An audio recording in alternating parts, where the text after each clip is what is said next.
If you clicked on this video, you're probably struggling to do those difficult things that you know deep inside your bones that you should be doing in order to achieve your goals and transform your life and become the person that you want to be.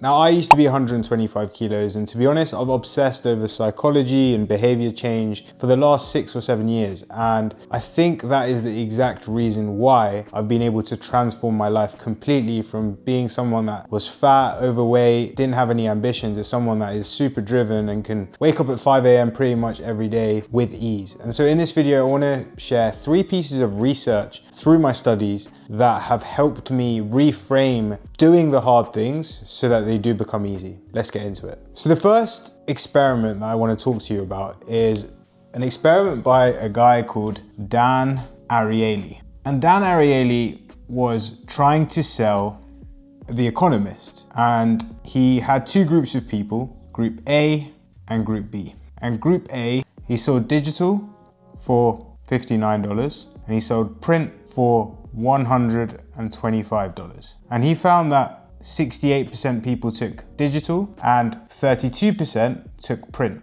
And then Group B, he offered digital and print.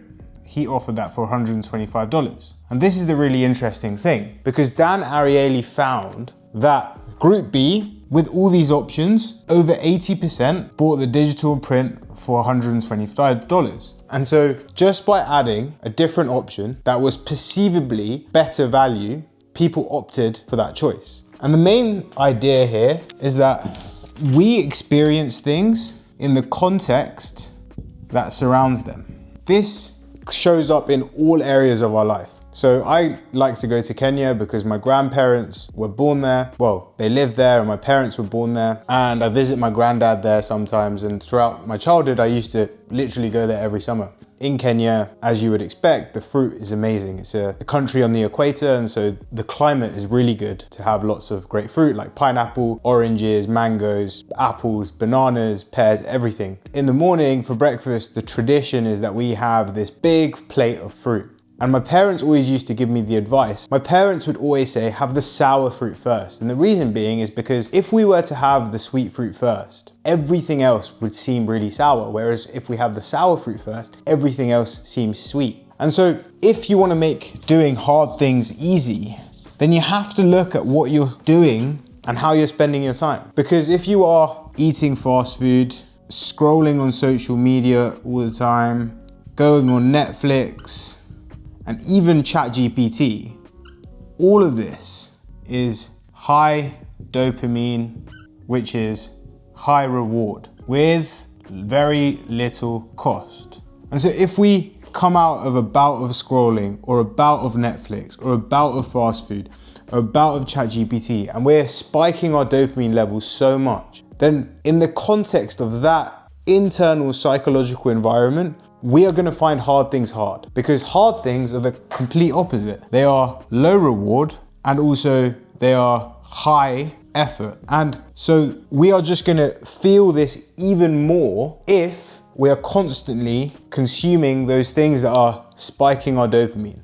But the thing is, you're going to go away and you're going to be like, let me just rely on willpower, or let me just be disciplined. But let me explain why this is a bad recipe, and it's a recipe for disaster. If you've ever watched Fast and Furious, they have this thing called nitrous oxide, and it's a limited resource that you can use at the end of a race to just give you that little spurt. And typically when people overuse this resource, they lose because they can't sustain that level of effort. And so yes, you can use willpower. Yes, you can use the traditional form of grit your teeth, discipline, and white knuckle your way to success. But it is not a sustainable resource. It's not something that you can just rely on forever, because it is finite. And if you rely on it forever, it is likely that you will just fail and you'll go back to the old habits. Because think about it, right? Like, there is millions and millions and millions of dollars being poured into food chemists who are designing these foods to be hyper palatable. There are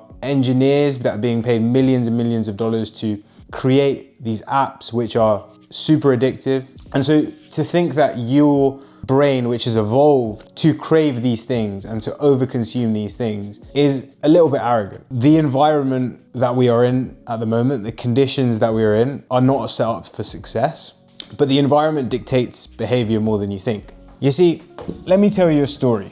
Over the world, there are basically two types of landmass, right? You have, and this is gonna sound weird, but bear with me for a second. We have the Americas and Africa, which are like kind of tall rectangle. If you're a geographer, please forgive me, but I'm just freestyling here. And then you have the Europes and Asia. If you look at a map, Europe and Asia are far more horizontal than the Americas and Africa. The reason why I'm trying to explain this is because that environment, that geographical environment, shaped how these countries developed. Because over a horizontal landscape, Europe and Asia had easier climates to deal with and grow the same crops. Whereas the Americas and Africa, they didn't have that luxury. Because if you, for example, compare Canada and Florida, which are vertically above each other or in the same vertical line, it's completely different climates. And so you can grow oranges in Florida, but you can't do that in Canada. The civilizations across Europe and Asia grew much faster because they could grow the same crops that they knew how to grow and grow it across the land. Whereas this wasn't possible in in the Americas and Africa. And so because the population grew faster, they had stronger armies, they had better technologies because people were developing faster.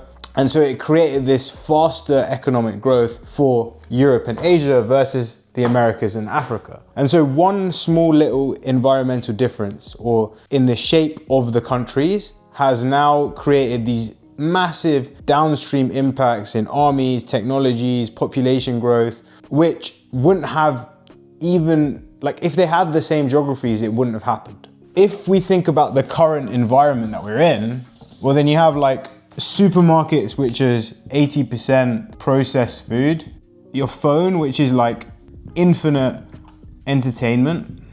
And so if you don't curate your environment, you're screwed. You're absolutely screwed. Because the current modern environment is set up for failure. We have to then curate the environment that we're in to make those hard habits easy. Because right now, we will just default to the easy habits because they're so frictionless, because they're so available. And so one of the cool tools that you can use in your life to curate an environment where doing the hard things becomes effortless for you is something that actually cropped up when I was interviewing for my high school, interviewing with the deputy headmaster. And he asked me, I used to play cricket, right? And he asked me, why, when you throw a ball across the ground, across the floor, why does the cricket ball end up stopping? Why does it not just keep going? And I said, like, because it's rubbing against the ground, it basically stops because there's a force going the other way. And he asked me, like, what is that force called? And I said, it's called friction.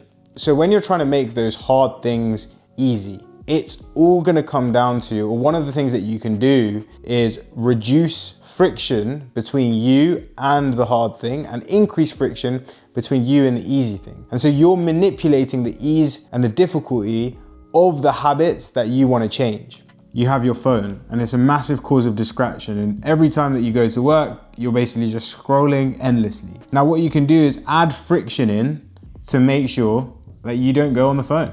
And that could be what I do. Right now my phone is off. So that could be one thing that you do. Because if it's off, then you have to turn it on to use it. Another thing that you could do is turn notifications off. So in order for you to get a message, you have to go into the app. Sometimes I leave my phone in the car. So put your phone outside. So you have to walk outside of your environment to get your phone. And equally, when you are doing the hard things, it's all about decreasing friction between you and the hard things. So let's say the hard task is work and you want to write a newsletter or record a YouTube video or whatever it is, work on your business, then the night before, leave it open on the screen so that as soon as you open your screen, you're like there ready to go. There's no friction. You don't have to like search anything on Google. You don't have to open any apps. It's just there. Because even that small piece of friction between you and doing the task, like opening an app or opening a window or turning on your laptop and waiting things to boot up, can stop you and is an opportunity for you to get distracted and do the easy thing. But we want to make it as fast as possible for you to do the hard thing. Let's say you want to go to the gym, then keep your gym bag ready. Keep it ready to go. Because anything that is a barrier to you doing the hard thing is going to make it even harder to do it. It's just an opportunity for distraction. It's an opportunity for you to go off track. And so if you can just make it seamless, like for example, I have a light over there, you can see it in my whiteboard, and it stays in that position in my living room so that whenever I want to record, I can literally turn it on and it's pointing at the whiteboard. The whiteboard's here and it's ready to go. The camera is always ready to go. And so there's very minimal friction between me and recording. Even though the recording is a really difficult task, I find it easy because there's very minimal amount of steps that it takes for me to get it ready and actually start recording. And so I can just do it like that. As soon as I have an idea, I'm like, I'm up. If you enjoyed that video and you think that it was useful, write a comment down below. If you have any other ideas about what I could help you out with, that would be great. And if you found it useful and you genuinely thought that I've given you a way to make doing those hard things easy, then maybe you have a friend and this video could help them out. And I'd really appreciate if you send it over their way. I will see you next time. Thank you very much. Have a great day. God bless you. Peace.